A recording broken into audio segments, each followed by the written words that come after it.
তো গাইস, তোমরা তো অনেকে ভাবতেছো যে আমি এখানে কি করতেছি। মানে একটা পাখিরে তার বাসা থেকে কেড়ে নিয়ে এসে, মানে তার মার কাছ থেকে কেড়ে নিয়ে এসে আমি তাকে পালতাছি। কিন্তু আসলে কিন্তু কথাটা সত্য না, একদম কথাটা অন্যরকম। তোমাদের পুরো কাহিনীটা আমি খুলে বলতেছি, তোমরা শুনো। একে আমি তার তালে তালে একে খাওয়াতে থাকি। কতটা ক্ষুধার্ত এখনো। মানে কাল কি কি হয়েছিল, কাল আমি গেছিলাম আমার বন্ধুর বাড়িতে বিকালের দিক। তো আমি সেখানে গিয়ে বন্ধুর বাড়ির পাশে দেখি যে এ নিজেদের হাইটে বেড়াচ্ছে। তো আমি তখন একে হাতে নিলাম, হাতে নেওয়ার পর আমার বন্ধুকে জিজ্ঞালাম যে এর বাসা কোথায় হতে পারে। তখন সে বন্ধু বললো যে একটা গাছ ছিল, সেটা তো কেটে ফেলছে, ওখানে ওদের বাসা ছিল। আমাদের গ্রামে তো কি শালিক বলে, ঠিক আছে। শালিকের হয় কি 4টা ডিম দেয়, 4টা ডিম দিলে ওর আরো, মানে এ বাদে আরো 3জন থাকে। তো আমি আর বাকি 3জনের খোঁজার চেষ্টা করছি, আমি পাই নাই। কেন পাই নাই? কারণ ওই গাছটা কাটা হয়েছিল, আমি একে পাইছি গতকাল। গাছটা কাটা হয়েছে তারও আগে, মানে গত পরশুদিন কাটা হয়েছে গাছটা। অর্থাৎ একদিনে নিচে দিয়ে একেবারে আসছে। হয়তো এর অন্য যারা 3জন ছিল তারা হয়তো মারা গেছে বা কোনো পশু প্রাণী একে নিয়ে গেছে। তো সৌভাগ্যবশত আমি একে পাইছি।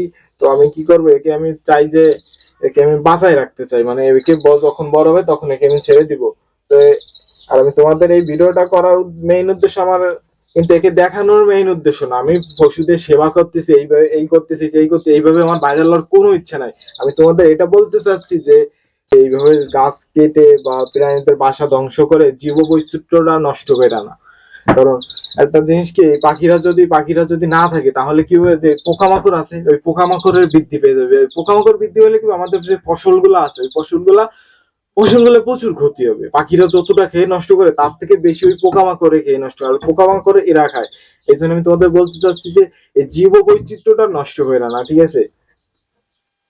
তো ভিডিওটা বেশি বড় করবো না, কারণ অনেক ক্ষুধার্ত। আমি কাল কাল যখন একে পেয়েছিলাম তখন এতটা অনেক অনেক মানে কষ্টেছে, মানে অনেক, মানে কি বলবো, মানে কাল এতটাই ক্ষুধার্ত ছিল যে একে নিয়ে আমার ভিডিও করার পর্যন্ত আমি পাই না। আমি চাইছি যে যখন একটু সুস্থ হবে তখন একে নিয়ে ভিডিও বানাবো এবং তোমাদের বলবো যে এইভাবে জীব বৈচিত্র্যটা নষ্ট করা ঠিক না। আমি তখন আমার বন্ধুরে বললাম যে বন্ধু এইগুলা কি কর, তোরা ঠিক করছিস? তখন বন্ধু পরে বুঝতে পারলো, ঠিক আছে। আমি এই নিষ্ঠুরে, তো তোমাদের কাছে হাত জোর করে রিকোয়েস্ট করবো যে প্লিজ জীব বৈচিত্র্যটা নষ্ট করো না, পৃথিবীর সংরক্ষণ করার চেষ্টা করো। কিভাবে সংরক্ষণ করা যায় ইউটিউবে গুগলে অনেক ভিডিও আছে, ওইভাবে দেখো। কিংবা নিজের তো একটা বিবেক আছে, বিবেক থেকে তো বুঝতে পারো যে কি করলে পৃথিবী ধ্বংস হচ্ছে বা পরিবেশ নষ্ট হচ্ছে। এইভাবে এরকম প্রাণীগুলা যারা তাদের বাসা হারাচ্ছে, ঠিক আছে। তো প্লিজ গাছ কেটো না, আর হচ্ছে এইভাবে এই ধরনের অসহায়দের সাহায্য করো। তো আজকে পর্যন্ত এই পর্যন্তই থাক। ভিডিওটা পারলে শেয়ার করো, আর যদি না পারো কিন্তু এই ভিডিওটা থেকে কিছু হলেও শেখার চেষ্টা করো। ওকে, নমস্কার।